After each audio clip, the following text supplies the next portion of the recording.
Halo teman-teman, kali ini kita akan belajar mengenai komunikasi inovasi. Adapun tujuan pembelajaran dari materi ini yaitu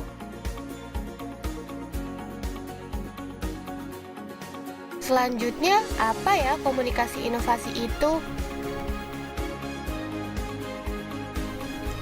Komunikasi inovasi terdiri dari dua kata, yaitu komunikasi dan inovasi.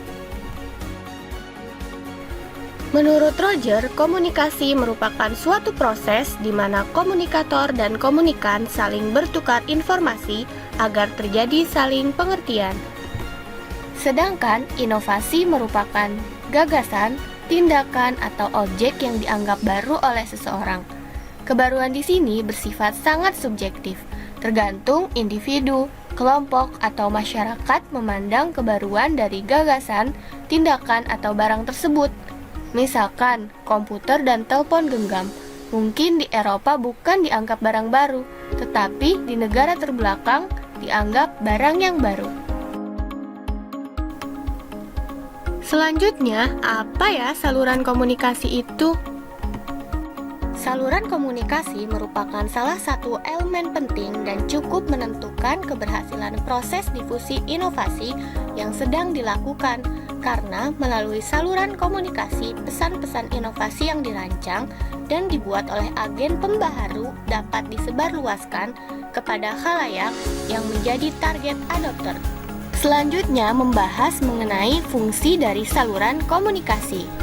Menurut pribadi, pada tahap awal proses difusi inovasi, saluran komunikasi berfungsi untuk menginformasikan pada masyarakat bahwa ada suatu inovasi yang perlu diketahui dan dimanfaatkan oleh masyarakat.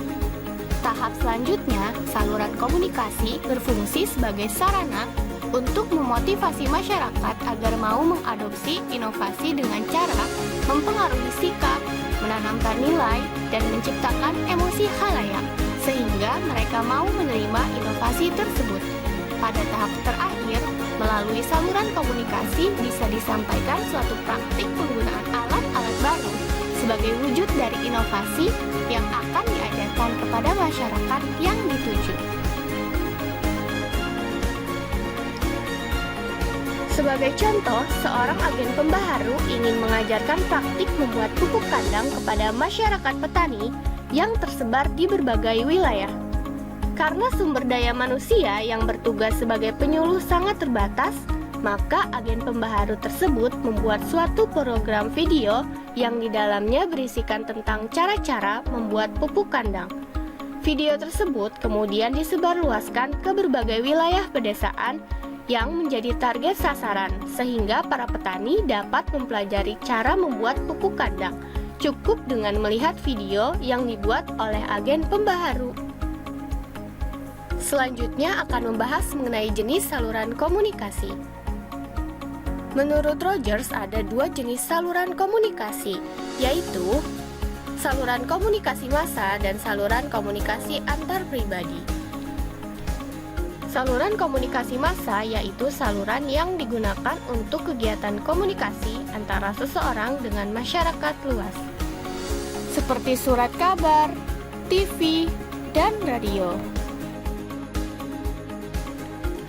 Adapun karakteristik dari saluran komunikasi massa, yaitu pesan yang disampaikan bersifat umum, komunikan anonim dan heterogen, dan komunikasi berlangsung satu arah.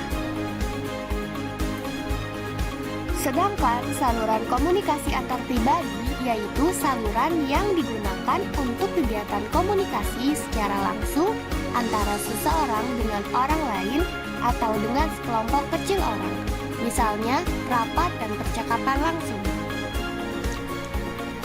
Adapun karakteristik yang dimiliki oleh saluran komunikasi antar pribadi yaitu: pertama, saluran komunikasi antar pribadi memungkinkan terjadinya komunikasi dua arah. Kedua, adanya umpan balik, yaitu tanggapan dari pihak khalayak terhadap pesan yang disampaikan oleh pihak komunikator. Ketiga, jumlah khalayak terbatas, artinya komunikasi antar pribadi tidak bisa menjangkau khalayak yang tersebar di berbagai wilayah. Selain itu, ada pun saluran lokalit dan saluran kosmopolit. Orang-orang yang ada pada saluran lokalit biasanya adalah mereka yang berada pada kategori late adopter, karena lebih cenderung mempercayai pemuka pendapat yang ada dalam sistem sosial mereka. Sedangkan orang-orang yang ada pada saluran kosmopolit adalah mereka yang memiliki derajat, komunikasi, pendidikan, dan akses informasi terbuka dengan perubahan, serta dapat berinteraksi secara baik. Adapun saluran komunikasi berdasarkan tahapan keputusan inovasi, yaitu saluran komunikasi massa dan saluran kosmopolit relatif lebih penting pada tahap pengetahuan karena berasal dari luar sistem sosial, di mana seorang informan menyampaikan informasi kepada orang-orang yang ada dalam sistem sosial itu, di mana seseorang akan mencari tahu mengenai inovasi tersebut dan bagaimana inovasi itu bekerja. Selanjutnya, saluran antar pribadi dan saluran lokalit relatif lebih penting pada tahap persuasi. Mereka cenderung lebih mempercayai informan yang berasal dari dalam sistem sosial itu, sehingga saluran ini menekankan pada tahap persuasi.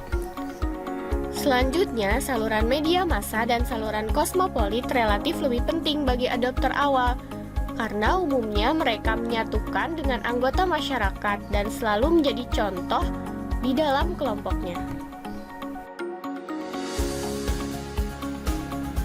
Sekian materi yang dapat kita pelajari. Terima kasih dan semoga bermanfaat ya.